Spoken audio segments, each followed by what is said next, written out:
দায়ের করা হবে এবং দ্রুত আমরা কোনো ধরনের বিচার দেখতে পাব।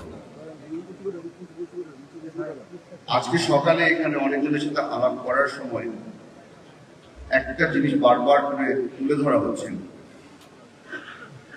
সকলের একটাই সমস্যা, আইনজীবী নিয়ে কার কাছে যাবে, কে সহযোগিতা করবে।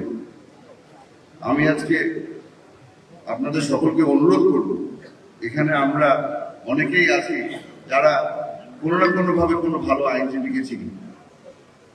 একজন আরেকজনকে যদি আমরা সাহায্য করি, ইনশাআল্লাহ আমরা কামিয়াব হব। এখানে কোনো ব্যক্তি বলতে পারবে না যে তারা এখন একা আছে, আমরা সবাই একসাথে আছি। সত্যি করে বলতে আমার এখানে আর বেশি কিছু বলার নেই, কারণ মনের মধ্যে